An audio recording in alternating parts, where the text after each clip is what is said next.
Ai fost vreodată într-un loc care pare că te privește? Nu oamenii, locul. Sibiul are obiceiul ăsta. Și dimineața de vreme, când nu e încă aproape nimeni în Piața Mare, e greu să te prefaci că nu simți. Sibiul doarme altfel decât alte orașe. Există ceva în el care rămâne treaz, o tensiune veche, integrată în piatră, care nu s-a dizolvat nici după 8 secole și jumătate. O simți cel mai bine dimineața de vreme, când orașul stă în fața ta ca o întrebare fără răspuns. Stai în mijlocul pieței și privești în sus. Și atunci îi vezi. Pe fiecare acoperiș, rânduri de ferestre mici, înclinate spre stradă. Ferestre de mansardă, practice, construite pentru lumină și aerisire. Dar unghiul lor e ciudat, parcă nu privesc cerul, ci piața. Poate e doar arhitectură, poate sașii care au construit acest oraș știau că un oraș care se vede pe sine e un oraș care supraviețuiește. Sibiul a fost de la început un oraș care se uita la el însuși.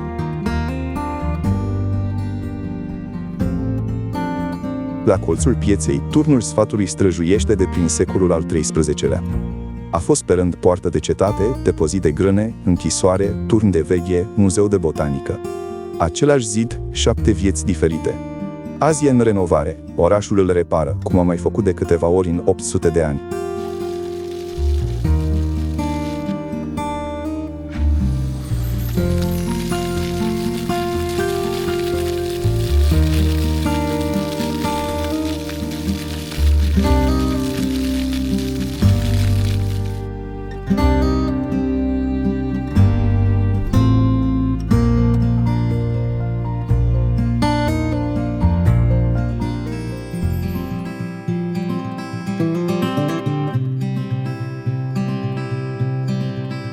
Cinci cilindri de marcaj în caldarâmul Pieței Mari indică locul fostelor depozite subterane de cereale, săpate adânc sub piață pentru situații de asediu.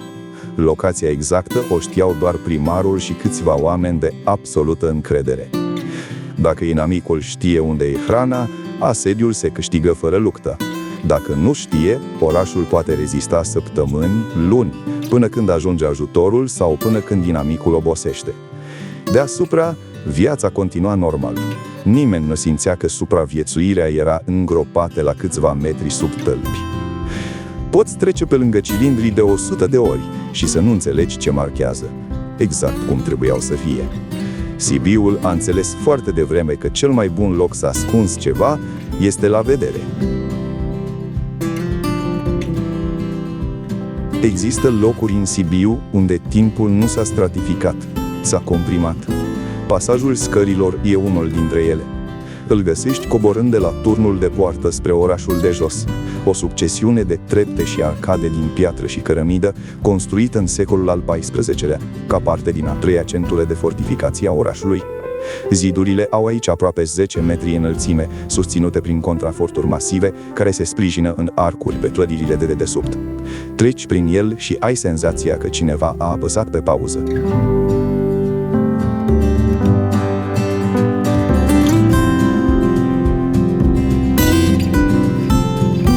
De-a lungul pasajului, 4 case construite în secolele 15 și 16.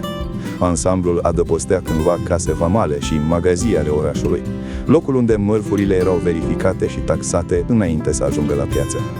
Un birou vamal medieval, îngropat azi într-o clădire pe care o poți atinge cu mâna. Și tot aici, în zidul gros al cetății, un local care funcționează neîntrerupt din 1542.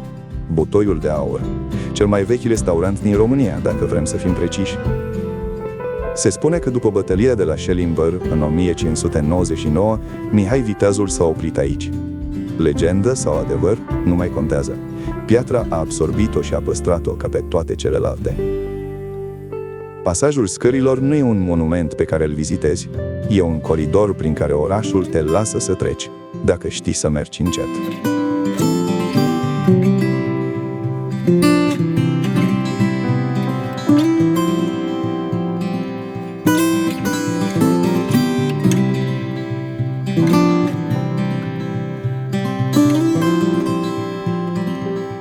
Există o minciună la baza numelui podului minciunilor.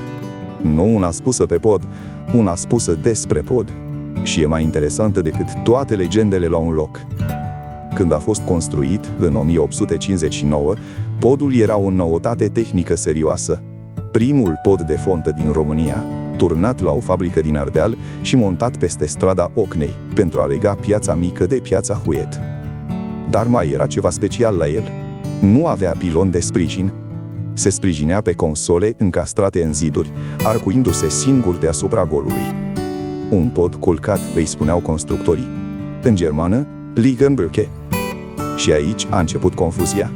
În dialectul sesesc, Liegenbrücke suna aproape identic cu Lügenbrücke, podul minciunilor. Nu era același cuvânt, era doar același sunet. Și dintr-o asemănare fonică s-a născut un întreg univers de legende.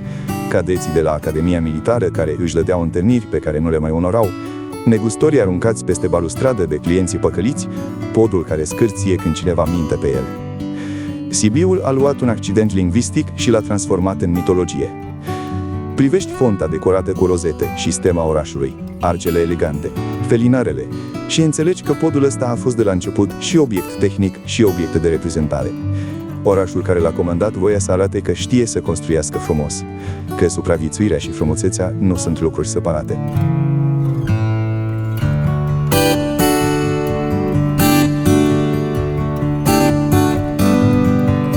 Sibiul medieval avea 39 de turnuri de apărare.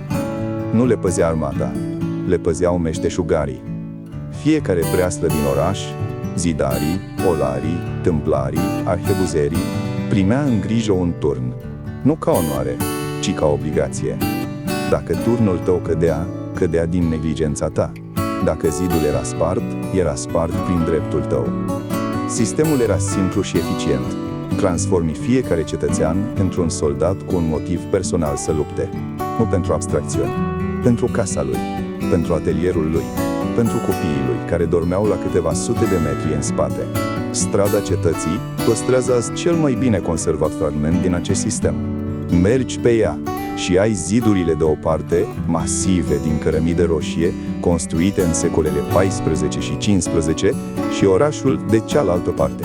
3 turnuri au supraviețuit intacte: turnul dulgherilor, turnul olarilor și turnul archebuzierilor. Fiecare cu caracterul lui, fiecare cu istoria lui de breaslă în spate. Tâmplarii, olarii, cei cu archebuze, oameni cu mâinile obișnuite, cu lemn și lut, nu cu sabie. Și totuși, orașul a rezistat. Nu pentru că avea cei mai buni soldați, ci pentru că fiecare om din el știa exact ce apără și de ce. Turnul tău, zidul tău, orașul tău. Asta e diferența dintre o garnizoană și o comunitate.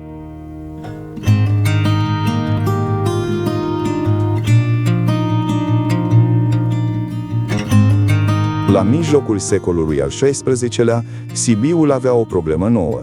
Nu mai era vorba de atacuri cu scări și sabii, era vorba de tunuri. Artileria otomană schimbase regulile războiului, iar zidurile medievale, oricât de groase, nu mai erau răspunsul potrivit. Un proiectil de artilerie nu escaladează, sparge. Și odată spart un zid vertical, cetatea e pierdută. Soluția a venit din Italia. Primarul Petrus Haller a chemat arhitecți italieni care aduceau cu ei un sistem nou de gândire a apărării. Nu ziduri înalte, bastioane joase și masive, construite din cărămide și umplute cu pământ bătătorit. Pământul absorbe impactul proiectilelor, în loc să se fărămițeze.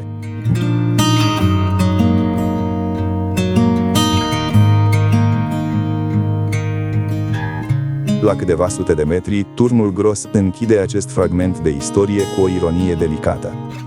Construit ca element defensiv, a găzduit în 1778 primul spectacol de teatru din Transilvania.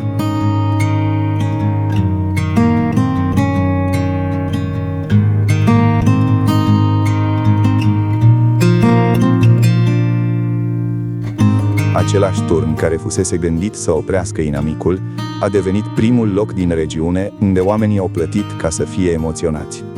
Azi e sediul Filarmonicii de Stat. 8 secole și jumătate de Sibiu, comprimate într-un singur zid.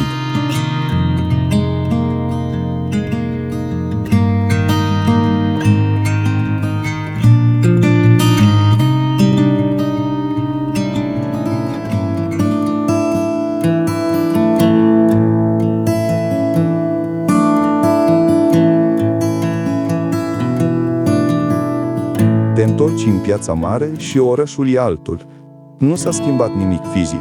Aceleași clădiri, aceleași caldarâm, aceleași ferestre înclinate spre stradă. Dar tu ai mers prin pasaje și pe sub arcade, ai atins ziduri de 8 secole, ai trecut pe un pod construit dintr-un accident lingvistic și ai stat în fața unui bastion care a absorbit proiectile de tun fără să cedeze. Acum înțelegi ce privești. Sașii care au construit Sibiul nu aveau o vorbă separată pentru frumusețe și una pentru supraviețuire. Pentru ei erau același lucru. Ferestrele de mansardă care te privesc nu sunt decorative, sunt sistem. Depozitele de sub picioarele tale nu sunt uitare, sunt calcul. Bastionul nu e arhitectură, e geometrie pusă în slujba vieții. Tot ce durează 850 de ani a fost gândit să dureze. Nu din orgoliu, din înțelepciunea oamenilor care știau că vor muri înainte să vadă ce construiesc terminat. Că orașul pe care îl ridică nu e pentru ei, ci pentru câteva generații care nici nu s-au născut încă. Și că singurul mod în care poți face un cadou cuiva pe care nu-l vei cunoaște niciodată este să construiești bine. Sibiul e acel cadou și ferestrele de pe acoperișuri te privesc în continuare. Dacă ai fost vreodată în Sibiu dimineața de vreme și ai simțit că orașul te privește, acum știi de ce. Spune-mi în comentarii, care dintre poveștile de azi te-a surprins cel mai mult? Depozitele din caldarâm? Accidentul lingvistic al podului minciunilor? Breslele care și-au apărat propriile turnuri? Și dacă vrei să continui plimbarea prin Sibiu, te așteaptă aici un întreg playlist.